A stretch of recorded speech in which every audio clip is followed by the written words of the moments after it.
November 7ஆம் தேதி இந்த டங்ஸ்டன் சுரங்க ஏலம் அறிவிப்பிலிருந்து எங்கள் மேலூர் பகுதியே ஒரு பதட்டத்துக்கு உள்ளாயிருக்கு. இந்த பகுதியே இந்த நிலங்கள்லாம் எடுக்க போகிறாங்க, இந்த சுரங்கம் தோண்ட போகிறாங்க அப்படிங்கிறதுனால எங்களுடைய வாழ்வு நிலை ஒரு கேள்விக்குள்ளாக இருக்குது. என்ன பண்ண போகிறாங்களோ அப்படின்னு. இப்போ என்னென்னா அதிலிருந்து அந்த 7ஆம் தேதியிலேருந்து தொடர்ச்சியாக போராடிக்கிட்டே வந்திருக்கோம்.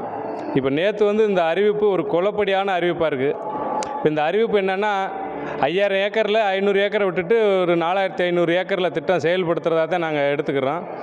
மத்திய அரசுக்கு என்ன பிரச்சனையே தெரில. இங்கே இருக்க மக்கள் கடுமையாக போராடுறாங்க. மோடி போகிற இடத்துலலாம் தமிழ்நாட்டோட பெருமையும் தமிழோட பெருமையும் பேசிக்கிட்டே இருக்காரு. ஆனால் அந்த மக்கள் போராடுறாங்க. ஒரு அறிவிப்பு ஏலத்தை ரத்து பண்ணுறோம், இந்த சுரங்க திட்டத்தை ரத்து பண்ணுறோம் அப்படிங்கிறதுல என்ன பிரச்சனையோ தெரியல. இவங்களுக்கு பணம் தான் பிரச்சனைனா இங்கே இருக்க பிஆர்பி ஏற்கனவே உடச்சி போட்ட கிரனைட் கல்லெல்லாம் ஏகப்பட்டது கிடக்கு. அதை எடுத்தாலே 1 லட்சம் 2 லட்சம் கோடி வரும்னு சொல்கிறாங்க. அதிலெல்லாம் எடுத்து நாட்டோட பொருளாதாரத்தை ஈட்டிக்கலாம். அதை விட்டு இந்த மக்கள் வாழ்க்கை பாதிக்கிற மாதிரி இந்த சுரங்க திட்டத்தை எடுக்கிறதுக்கு எதுக்கு இப்படி கங்கணம் கட்டிக்கிட்டு நிற்கிறாங்கன்னு தெரியல.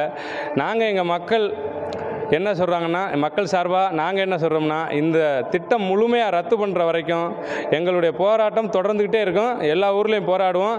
எல்லா மக்களையும் திரட்டி ஒரு பெரிய போராட்டத்தையும் முன்னெடுப்போம். இதுக்கெல்லாம் நாங்கள் எந்த இதுக்கும் அஞ்ச மாட்டோம். இந்த திட்டத்தை ரத்து பண்ணுற வரைக்கும் சாதி மதம் கடந்து நாங்கள்லாம் பொதுமக்களாக தமிழர்களாக இந்த திட்டத்தை முறியடிக்கிற வரைக்கும், இந்த வேதாந்தாவை இந்த மதுரை மண்ணிலிருந்து விரட்டுற வரைக்கும் எங்கள் போராட்டம் தொடரும். அரிட்டாபட்டி பல்லுயிர் தளத்தை மட்டும் அதை ஒதுக்கிட்டு இந்த திட்டத்தை மாற்றி அமைச்சு இந்த திட்டத்தை முறைப்படுத்தணும், அரிட்டாபட்டி பல்லுயிர் தளத்தை விட்டுட்டு திட்டத்தை செயல்படுத்தணும் அப்படிங்கிற அளவுக்கு இந்த இதை கொண்டு வந்திருக்காங்க. இது மக்களுக்கு ஒரு ஏமாற்றமான விஷயமா நாங்கள் பார்க்குறோம். ஏன்னா தொடர்ச்சியாக இந்த ஏல அறிவிப்பு விட்டதிலிருந்தே, ஏலம் விடப்பட்டதிலிருந்தே மக்கள் மற்றும் மக்கள் நல இயக்கங்கள், விவசாய சங்கங்கள்லாம் என்ன கோரிக்கை வச்சுக்கிட்டு இருக்கோம்னா, இந்த மதுரை மாவட்டத்தில் அறிவிக்கப்பட்டிருக்க திட்டத்தை முழுமையாக ரத்து பண்ணணும்னு சொல்லி தான் மக்கள் போராடிட்டு இருக்காங்க. அதில் ஒரு பகுதியாக இருக்கிற அரிட்டாபட்டியும் சுட்டி காட்டுறாங்க. இதில் பல்லுயிர் தலம்லாம் இருக்குது, முல்லைப்பெரியார் பாசன பகுதிகள் இருக்குது, வழிபாட்டு தலங்கள் இருக்குது, அழகர் கோயில் மலை இருக்குது, அப்படின்னு பல்வேறு விஷயங்களை சுட்டி காட்டி தான் போராடிட்டு இருக்கோம். அதை வலியுறுத்தி தான் தீர்மானமும் நிறைவேற்றப்பட்டிருக்கு.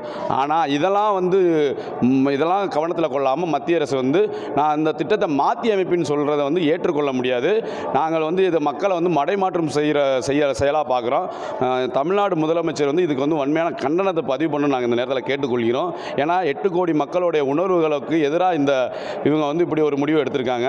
எங்களுக்கு தேவை எங்களுடைய விவசாய நிலங்கள் பாதுகாக்கப்படணும், எங்களுடைய வழிபாட்டு தலங்கள் பாதுகாக்கப்படணும், எங்கள் ஊர்கள் பாதுகாக்கப்படணும்.